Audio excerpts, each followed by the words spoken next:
Vamos a invitar ahora a Laura López Argoitia. ¿Lo pronuncié bien? Argoitia, sí. De Ecofronteras, del Colegio La Frontera Sur. Te voy a avisar cuando queden 5 minutos, ¿está bien?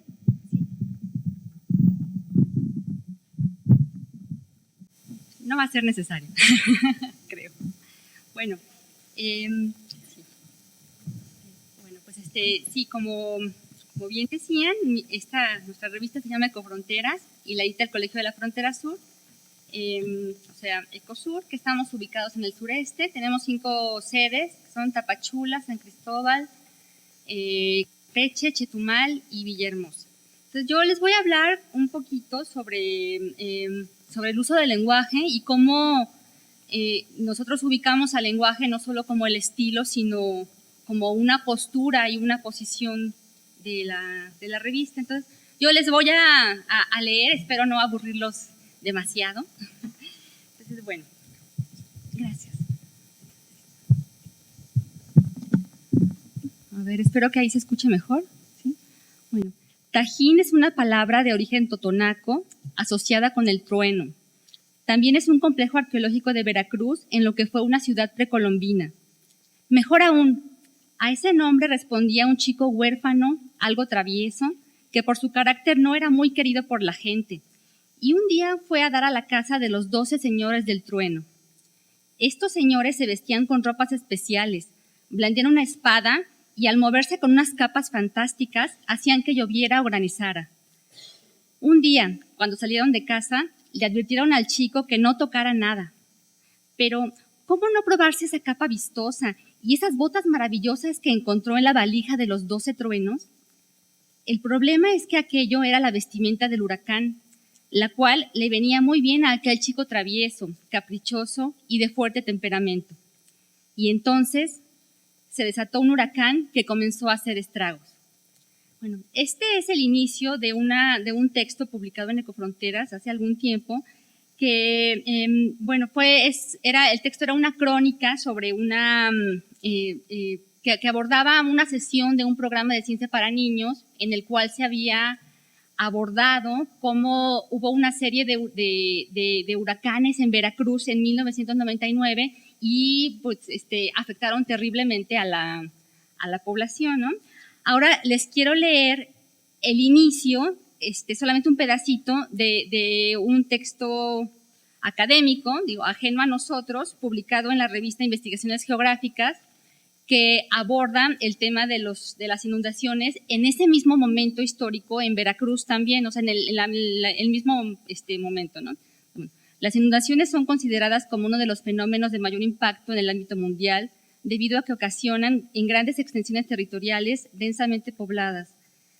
Domínguez, en 1999, define una inundación como el proceso que se produce cuando el gasto de una avenida generada en una cuenca supera la capacidad del cauce, por lo que el exceso de agua escurre fuera del mismo hacia las partes más bajas.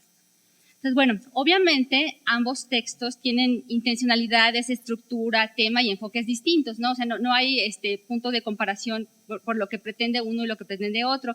Simplemente quise leerles ambos inicios de artículos para pues mostrar cómo el lenguaje marca una diferencia sustantiva y que está pautada por objetivos, ¿no? Entonces, mediante el lenguaje, las personas nos comunicamos, transmitimos, socializamos prácticas culturales y también estructuramos nuestras identidades. Entonces, también con el lenguaje se genera conocimiento y por esto mismo la ciencia requiere sus propios lenguajes, tanto para generar su conocimiento como para socializarlo. Entonces, las revistas son un espacio idóneo para la publicación de textos científicos, ya sean académicos o de divulgación. Unos y otros requieren distintos lenguajes en concordancia con públicos y objetivos. Entonces, ya se ha reflexionado suficiente sobre lo que la divulgación es y sobre lo que no es, y todos sabemos que un punto a destacar es que se trata de tenemos una audiencia voluntaria, entonces saber cómo convocar al público y mantener su interés, pues es un requisito indispensable, no es poca cosa.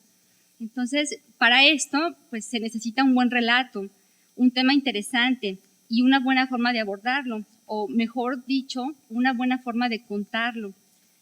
integrando el cómo en el lenguaje de la divulgación. Ya ayer Estrella hablaba del cómo, o sea, de incorporar como el proceso de la ciencia para evitar que, bueno, que se piense que es magia, ¿no? O sea, para mostrar el proceso. Ahora, yo realmente, a nosotros nos interesa integrar el cómo, porque es parte del asombro, ¿no? O sea, al contar el cómo, uno contagia el asombro, ¿no? Así como la dicha del descubrimiento. Entonces, por ejemplo, si tenemos un artículo sobre la conservación de los manatís en la bahía de Chetumal, y entonces el artículo plantea que es necesario contar los manatís como parte de la política de conservación. Entonces, no es lo mismo decir esto a contar cómo el observador, el científico que va a contar los manatís, se tiene que subir a una avioneta sin puerta y tiene que ir contando y tomando fotos, asomado ahí,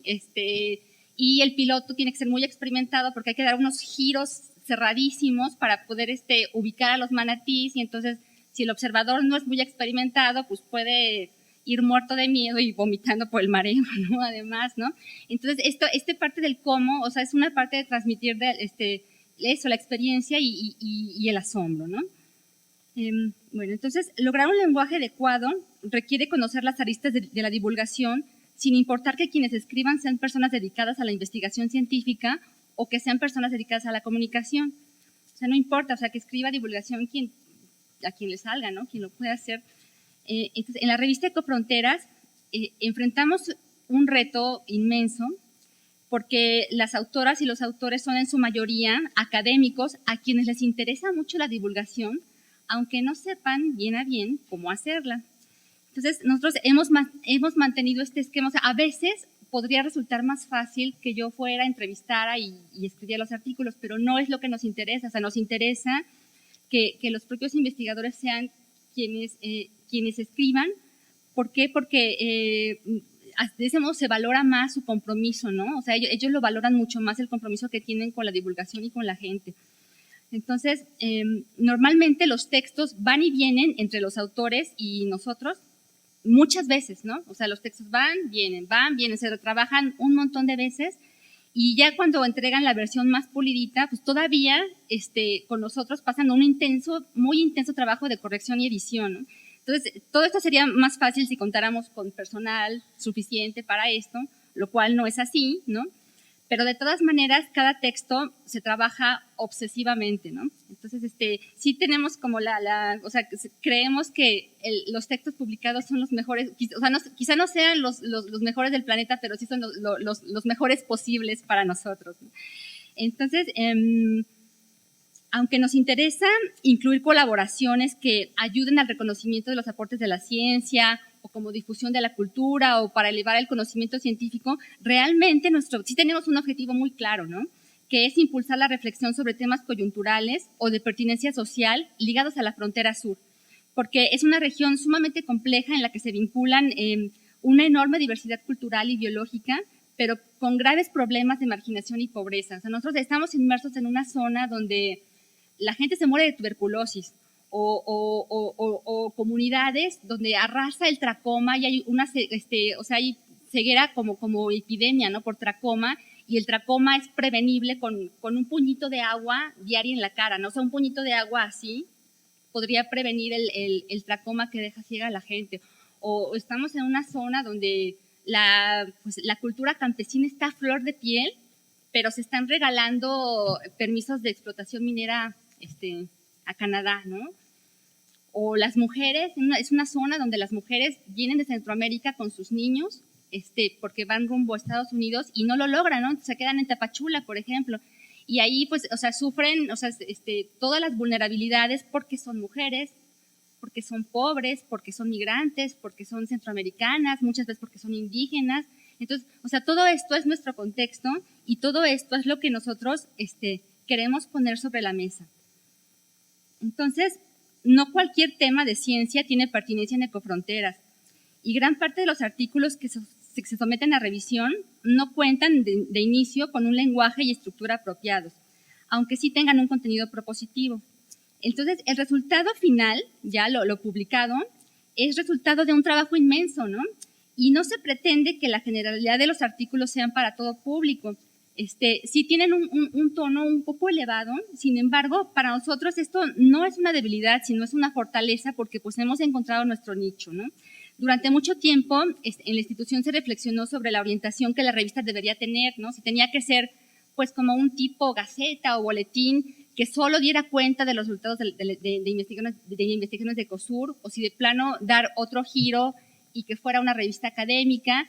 Y ahorita ya todo esto ya está superado, ¿no? Ya estamos o sea, muy claros de que sí es un producto de divulgación con un nicho de lectoras y lectores de educación superior, pero sobre todo de posgrado, personal técnico, profesionistas y personas interesadas en temas vinculados con la frontera sur. Hemos detectado, por ejemplo, que es requerida por docentes de preparatoria que la usan como insumo en sus clases, pero obviamente los estudiantes de preparatoria no son nuestro objetivo, aunque es grandioso que los maestros nos la pidan, ¿no? Y que nos digan, vi este artículo, ¿me puedes dar 20 porque la voy a usar en mi clase? Pues, ahí van las 20, las 30. También sabemos que se revisa en contextos comunitarios de pueblos originarios y sabemos que se valora mucho la intención intercultural que pretendemos imprimirle a la revista.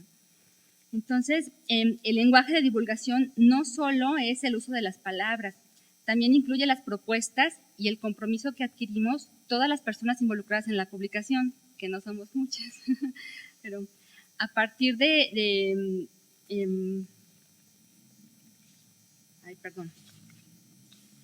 a partir del contexto social en el que estamos situados. Entonces, no perdemos de vista aunque el perfil de nuestra audiencia sea prioritariamente de profesionistas, de todas maneras no se trata de lectores especializados. Entonces, nosotros siempre impulsamos a que nuestras autoras y autores respondan a la pregunta, si yo no fuera especialista en este tema, ¿por qué me interesaría conocerlo? Entonces, quizá no es tan complicado imaginarnos por qué es importante saber que los arrecifes de coral están en riesgo por el cambio climático, o por qué hay que poner atención a las crecientes cifras de niñas y niños migrantes que viajan solos, o por qué tenemos que poner atención a que se están dando confusiones entre los hongos comestibles y los venenosos con desenlaces fatales, ¿no? Pero, o sea, esto a lo mejor es como muy obvio el por qué es importante, pero ¿por qué tendría que interesarnos un texto sobre el pez león como una especie invasora de las aguas del Caribe? ¿O por qué tendría que interesarnos saber que el maíz es producto de un pacto entre dioses y hombres en textos mitológicos fundamentales? ¿O por qué tendría que interesarnos saber que hay unos gusanos blancos que dañan los cultivos, pero hay otros gusanos blancos que son benéficos y no es posible identificar al gusano malo del gusano bueno, ¿no?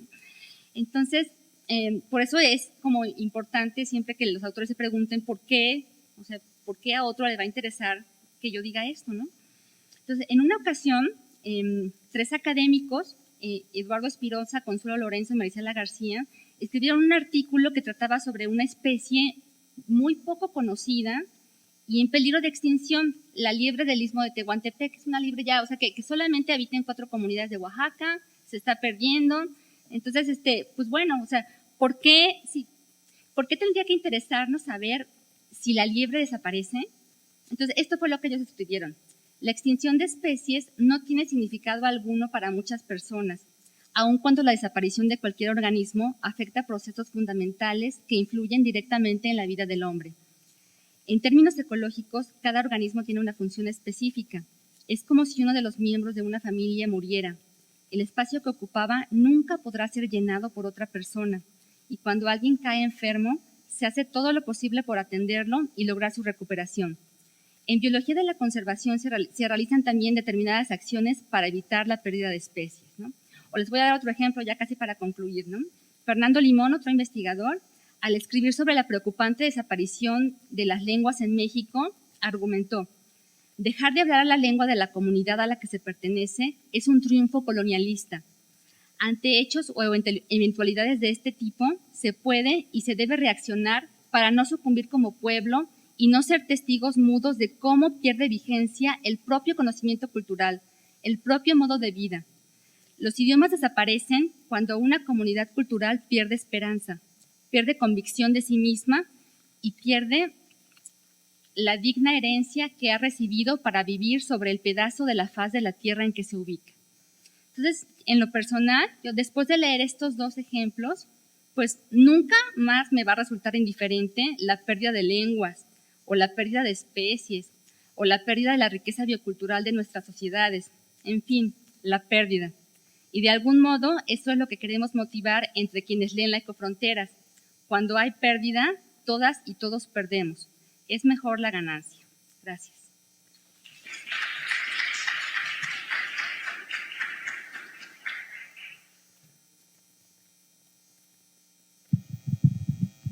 Muchas gracias, Laura, por excelente presentación de tu revista. Yo no la conocía, pero a mí me llama mucho la atención, ¿verdad? Siempre me ha llamado y considero importante, importantísimo. De hecho, en mi ponencia de ayer yo decía que el lenguaje es probablemente una de las cosas más importantes para hacer llegar pues lo que el mensaje que se quiere a una determinada población. Además, el lenguaje es importantísimo también para estructurar los conocimientos, para estructurar los conceptos y hacer que estos sean entendibles. Yo dije ayer, y ese es el lema que yo sigo, y es de que no hay conceptos difíciles, sino maneras abstrusas de exponerlos. Entonces, el lenguaje tiene que ser tomado muy, muy cuidadosamente en cada uno de los medios y adaptarlo a la gente a la que va el mensaje. Ahora, la pregunta sería, ¿cómo hacen ustedes, de alguna forma, para manejar esto de que el lenguaje sea apropiado? Para ustedes es importante, para todos es importante, pero ¿cómo seleccionan los textos? ¿Qué cambio hacen? ¿Hay algún sistema que ustedes sigan? ¿O qué es lo que hacen ustedes? Sí, bueno, los textos se reciben como por su pertinencia de contenido, porque sabemos que de entrada el lenguaje no va, no siempre, ¿no? Pero muchas veces el lenguaje o la estructura no va a funcionar de entrada, pero si el tema es pertinente, entonces, digamos, el primer filtro, ¿no? La pertinencia temática, que sea novedoso, en fin. O sea, hay una revisión o sea, no tenemos dictámenes propiamente dichos, o sea, no dictámenes formales, pero sí hay revisiones, ¿no? Entonces, algún académico, revisa la pertinencia temática, o sea, que haya una corrección de contenido. Ya cuando dice que sí, o sea, esa sin fijarse si está bien escrito, mal escrito, si el lenguaje de la divulgación o lo que sea, solamente que tenga corrección de contenido, ¿no? Si pasa este dictamen, entonces ya viene el trabajo editorial, entonces yo lo reviso, yo voy marcando sobre texto, o sea, o todo lo que no se entiende, lo que habrá que cambiar, lo que conviene aclarar, entonces se va de si tenía observaciones de contenido, pues también se marcan allí, va a al autor, bueno, él responde todo, lo regresa, se vuelve a revisar, se vuelve a hacer otro marcaje, se le vuelve a regresar, o sea, si va y viene unas 3 o 4 veces cada texto entre el autor y yo, y a veces con apoyo de quien lo revisó, ¿no? Cuando es necesario. Y ya que regresa mejor, mucho mejor, entonces ya viene el trabajo de corrección y edición. Es un trabajo, o sea, pues sí, como importante, ¿no? Y ya en la versión final se le regresa al autor. Sí. Nada más una última cosa. ¿Han considerado ustedes, nosotros lo estamos considerando seriamente, hay una serie de programas de de lectores virtuales? Entonces, el artículo se somete a estos programas y entonces este lector, ¿verdad?, virtual, le dice, no entendí esto, no entendí aquello, y entonces, pues uno tiene manera de hacerlo. Nosotros en el comité editorial tenemos un agente, un lingüista que tiene uno de estos, Raúl Ávila, y siempre nos lo ha ofrecido, y a pesar de que está ahí, no hemos tomado la palabra, pero creo que la vamos a tomar. Si quieres, yo te doy los datos de esta persona para que lo contactes. Gracias. ¿Alguien más?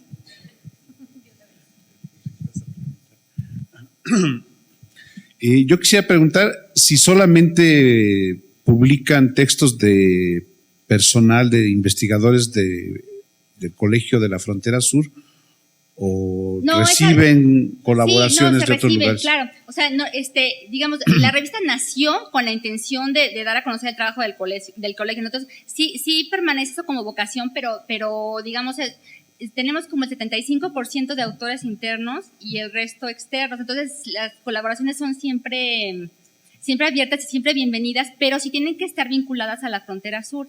Entonces, sobre todo, recibimos textos instituciones de la frontera, ¿no? De la UCRO, llegan de Veracruz, de Mérida, pero es abierto, solo el tema, o sea, tiene que ser de temática de frontera. ¿Y solamente es impresa? No, tenemos página web, y allí subimos los PDF, los artículos están en PDF y en HTML. Y la publicamos con el OJS, pero modificamos la interfaz para que fuera más, más amigable. Ajá. Entonces es la interfaz del OJS, pero modificada, y están disponibles los textos en PDF y en HTML. ¿Alguien más? Sí.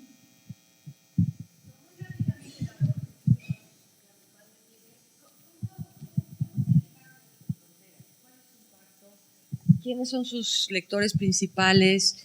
¿Y qué papel tiene dentro, por ejemplo, en el caso donde están ustedes en San Cristóbal, ¿no? Porque a mí sí me gustaría aprovechar y felicitarlos para decir que los esfuerzos también que tienen un impacto regional o más chiquito, incluso municipal, son de un valor que luego no reconocemos, ¿no? Y creo que es lo que más hace la diferencia, que es el tipo de esfuerzos de divulgación que más hacen la diferencia. Y no los medios nacionales, sino los que están ahí y hablan de lo que a esa gente le preocupa. Sí, gracias. Pues mira, no tenemos una forma de evaluar realmente el impacto. Tenemos indicadores indirectos, y nos parece que la revista sí tiene como su penetración en el sureste, no solo en Chiapas, sino realmente como en toda la zona sur. Entonces te digo, nosotros los indicadores son, o sea, nosotros tenemos una lista de distribución que la llamamos de suscripción gratuita, pues que se arma a solicitud, ¿no? La revista es gratuita, pero quien la quiere recibir nos escribe, se la incluye en la lista. Entonces, bueno, esta lista es así como se ha armado, y entonces ahorita yo ya quisiera que fuera más chica porque ya no nos alcanza para distribuirla, ¿no? Por ejemplo, imprimimos 3,000 revistas, bueno, eran 3,500, pero por presupuesto se tuvieron que reducir. Entonces se ubican en puntos de distribución en las zonas de influencia de Ecosur, y entonces las revistas se agotan, y recibimos muchas solicitudes de este tipo, ¿no? O sea, de alguien que nos dice, oye, quiero usar este artículo, nos pueden dar 20. Entonces, cuando nos llegan estas solicitudes, nos llegan de muchas, ¿no? O sea, de repente si alguien le encuentra sentido para algo, nos pide de repente 50 revistas. Entonces, más o menos así es. Y los artículos que recibimos de quienes quieren publicar, pues también de alguna manera son un indicador de por dónde está penetrando la revista, ¿no? Entonces te digo, sí recibimos una gran cantidad de artículos, bueno, no una gran cantidad, pero sí un número importante de instituciones, organizaciones no gubernamentales, o sea, instituciones académicas, organizaciones no gubernamentales, y personas así independientes que de repente no quieren escribir algo, entonces someten el artículo. Entonces, más o menos esos son como los indicadores que sí nos muestran como su penetración, ¿no? El sistema de información bibliotecario de Ecosur, que es, bueno, es como la red de bibliotecas. Entonces, ellos lo que nos han comentado es que la revista impresa es de las revistas, o sea, son bibliotecas especializadas y bibliotecas a las que tienen, o sea, una gran cantidad de usuarios en la zona, porque son las bibliotecas, o sea, más, a veces son las más importantes que hay en la zona, ¿no? Como la de San Cristóbal o en fin, ¿no? Entonces, ellos nos dicen que las revistas impresas son de las revistas, o sea, que en las revistas impresas que hay en las bibliotecas, la Ecofronteras es una de las más consultadas, y la consultan sobre todo jóvenes de licenciatura o de posgrado, ¿no? Lo cual, pues bueno, son como estos los referentes que tenemos, ¿no? Pero sí, la intención desde luego es fortalecer, o sea, sí es socializar el conocimiento en la zona, o sea, ¿no? Y regionalmente, sí es como la meta.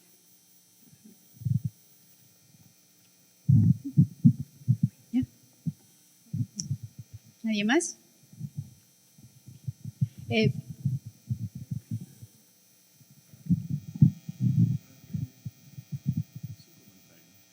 Pues yo creo que esto del lenguaje es particularmente importante en la zona de influencia de la revista, porque como tú bien lo dijiste, pues es una zona tremendamente diversa en cuanto a cultura, en cuanto a maneras de pensar, en cuanto a todo, ¿no?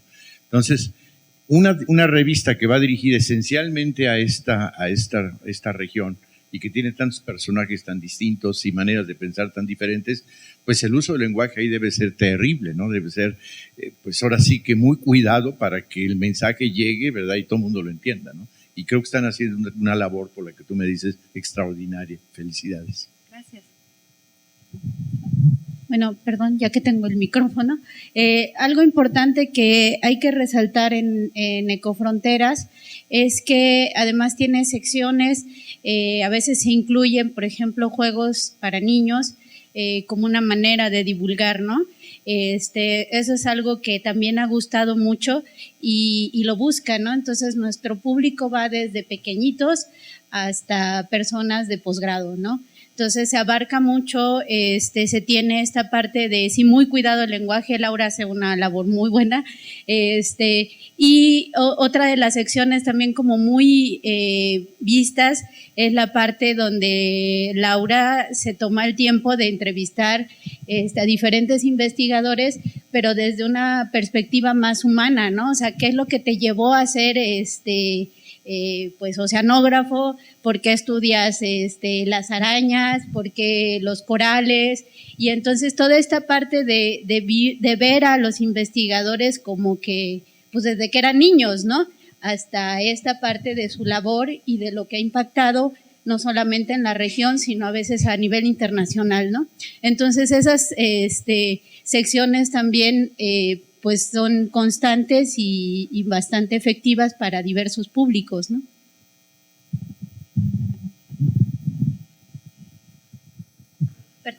Gracias.